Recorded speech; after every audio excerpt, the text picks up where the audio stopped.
አደይ በድጋሚ እነ ፍቅር አደጋ አድርሰውባታል፣ ወይንም በበርበሬ እንደዚህ አጥነዋት ክፍል ውስጥ ወድቃለች። ዳዊትም እንግዲህ ደርሶላታል። ባርኮትንም ጠርቶት ነበር። እንግዲህ ተባብረው እንደምንም ብለው አድነዋታል። ሁለቱም አፍቃሪዎቿ ማለት ነው። ዳዊትም ያፈቅራታል፣ ባርኮትም ያፈቅራታል። እንደውም ዳዊት ነግሯታል ማለት ነው። ዳዊት እንደሚያፈቅራት ነግሯታል ማለት ነው። ብቻ ግን የዛሬው ራሱ እጅግ በጣም አወዛጋቢ ነገሮች ተፈጥረውበታል ማለት ነው በአደይ ድራማ። ሰላም ሰላም፣ ውድ የተከበራችሁ የቻናሌ ተከታታዮች እንዴት ናችሁ? ከኔ ጋር ሁሉ ሰላም ነው። ሰላማችሁ ይብዛልኝ ባላችሁበት ውድ ቤተሰቦቼ። ለቻናሌ አዲስ ከሆናችሁ ሰብስክራይብ እያደረጋችሁ ቤተሰቡን፣ ነባሮች ደግሞ እንኳን በሰላም መጣችሁ ዌልካም ብያለሁ ውዶቼ። ሀሳብ አስተያየታችሁ በኮሜንት አይለኝ ማለት ነው። እና ዛሬ እንግዲህ እጅግ በጣም የሚያስጠላ ነገር በመጨረሻ ላይ ተፈጥሯል። አደይ ልታፈቅረው ወይንም ፍቅሩ ልትቀበለው እያመነታሽ ባለችበት ሰዓት ወይንም ደግሞ አንተን ለኔ እኔ አልመጥንህም እያለችው ነው። ግን ደግሞ የወደደችው ይመስለኛል አደይ ማለት ነው ዳዊትን። ግን ደግሞ ባርኮት እዚህ ጋር እጅግ በጣም ነው ከሱ በላይ ወይንም ከሱ ምን ልበል በቃ በጣም ነው የሚያፈቅራት። ዳዊትም እዚህ ጋር እሷን ለማሳመን እየሞከረ ነው።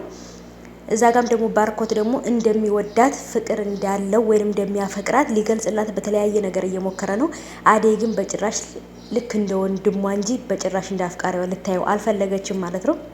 ባርኮትም ጁስ ገዝቶ አምጥቶላት ነበረ።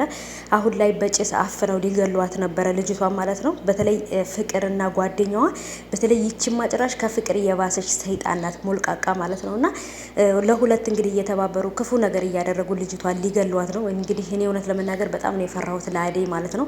ምክንያቱም ለቤተሰቦቿ መኖር አለባት እና በእነዚህ በቅናት የተነሳ ልጅቷ ህይወቷን እንዲያታጣፋርቻለሁ።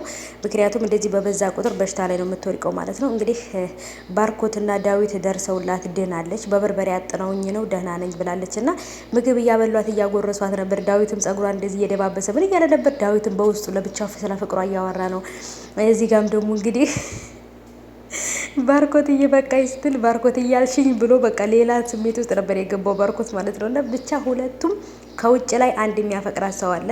እዚህ ጋም ደግሞ ባርኮትና ዳዊት አሉ እና በሁለት ወይም በሶስት ሰው መሀል ላይ ሆና የምታረገው ነገር ግራ ገብቷታል ግን ዳዊት እንጂ ባርኮት እንደሚያፈቅራት አታውቅም ማለት ነው። ባርኮት ልክ እንደ እህቱ አይቷት ልክ እንደ ፍቅር እንደ እህቱ አይቷት የሚንከባከባት ነው የሚመስላት እንጂ በጭራሽ ፍቅር የያዘው አልመሰላትም ማለት ነው። ግን እሱ ጭራሽ ስራውን ሁሉ ትቶ የሄደበትን ሁሉ ትቶ የተመለሰው ለእሷ ለፍቅር ሲል ነው ማለት ነው። ወይንም ደግሞ የእሷን ፍቅር መቋቋም ስላልቻለ ነው ማለት ነው። በጭራሽ ከስሩ አይለቅም። ባለችበት ቦታ አለ ኩሽና ቤቱ ይሄዳል እና ፍቅር በጣም መጥፎ እኮ ነው። እና ፍቅር እንግዲህ እየቀናች ነው። ፍቅር ዳዊትን በጣም ነው የምትወደው።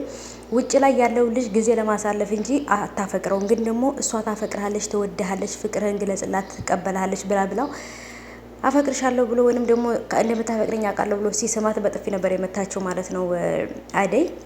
እና በጣም ከባድ ሁኔታ ላይ ነው ያለችው። እዚህ ጋር ሁለቱ ሴቶች፣ እዚህ ጋር ደግሞ ባርኮት እንደ ወንድሟ የሚያይ ስለሚመስላት አልተረዳቸውም።